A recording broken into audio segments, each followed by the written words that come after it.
Yun mga kaagri, oh. So may biyaya na tayo. Sa tagal-tagal na panahon na pag-aantay, ayun, binigyan tayo ng napakalusog na puso, bunga.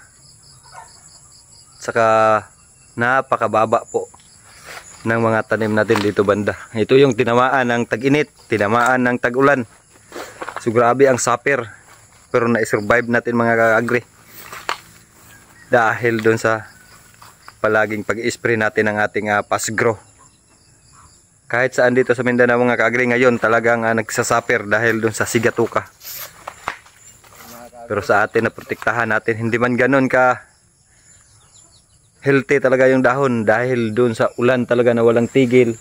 Pero ayan, kung mapapansin yung mga kaagri, binigyan tayo ng napakagandang unang bunga ng ating lakatan dito sa area na to.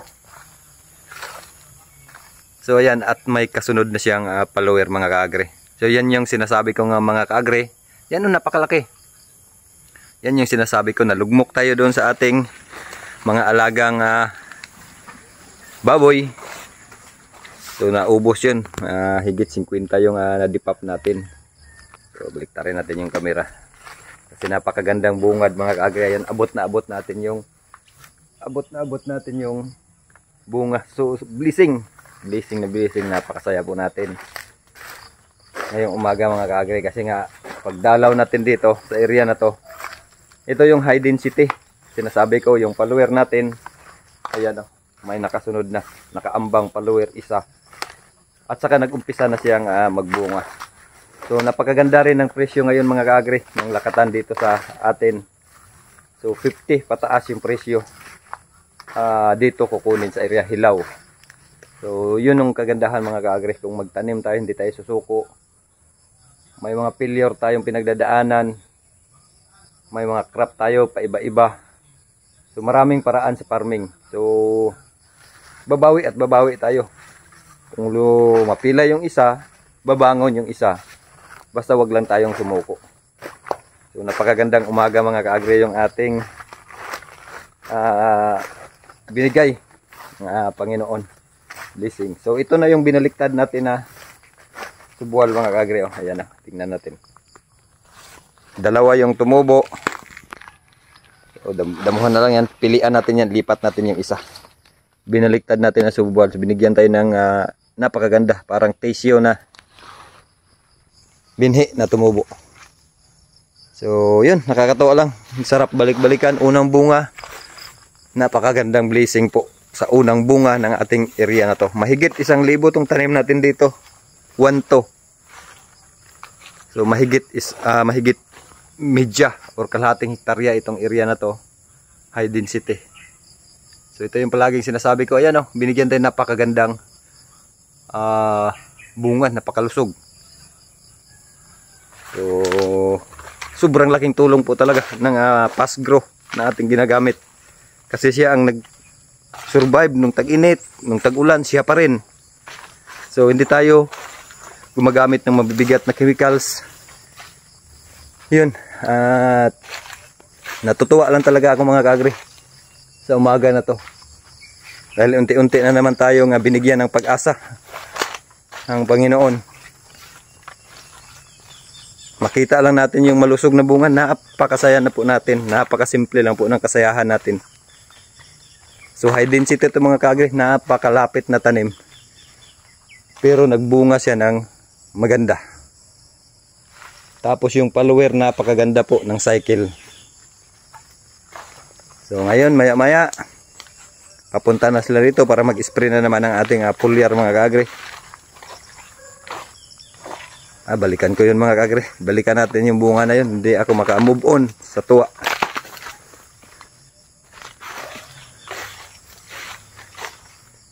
Mayroon pa rin pangilang-ilang sigatuka. Pero ayos lang yan. Agad natin yan. Mag-isang buwan na kasi. Walang tigil ang ulan. Yan o. Yan. Abot na abot natin yung bunga na yan. So, sa ibang area din natin, nagbubunga na rin. Halos nagbunga na yung area na yon. Ito yung ating area 5. So pang-5 area natin. So nakatutok na tayo ngayon mga kaagri dito sa ating lakatan. Kasi yung ating mga alaga ay wala na. Kinuha na. Sinurrender na natin yun.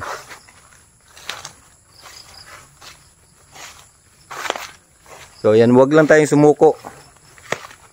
Wag lang tayong sumuko. Kung mapapansin mo, oh, ang sisigla ng ating mga pananim. Tapos pinakamaganda, biniyayaan na tayo ng bunga. So yun ang maganda mga kaagri. Pag hindi tayo sumuko. So yan, kukunin pa natin yung mga subwal na yan. Kasi isa lang yung ipasunod natin mga kaagri talaga. So ayan, 2 subwal yung makukuha natin. 1 subwal. So titingnan natin kung ano pa yung pwede natin gawin para mas gaganda yung ating mga pananim na saging. Huwag lang tayo tumigil sa pag-spray ng foliar, yung ating fast grow. Talagang lalaban sa atin yan sa anumang sitwasyon ng panahon. Kasi ang farming panahon yung ating kailangang bantayan. At ano yung ating mga activity adjustment na gagawin depende doon sa panahon na darating. Kasi kalikasan yan eh. So tayo ang mag-adjust, hindi yung ang panahon. Huwag nating i-rason yung panahon. Tayo mismo yung adjust kasi alam natin kung anong panahon. Alam natin kung ano yung ating gagawin. So yun mga kagre, maraming salamat sa pagsama, sa pagbisita sa ating bagong Pag-asa dito sa area na to. Balikan ko na naman yung bunga, ikot-ikot kasi talagang nagbigay na siya ng biyaya sa atin, Pag-asa, para mas lalong patuloy tayong lalaban sa pagsasaka sa kahit anong mga tanim. Hindi tayo susuko kahit anumang sakuna. Magandang umaga, mabuhay tayong mga farmers.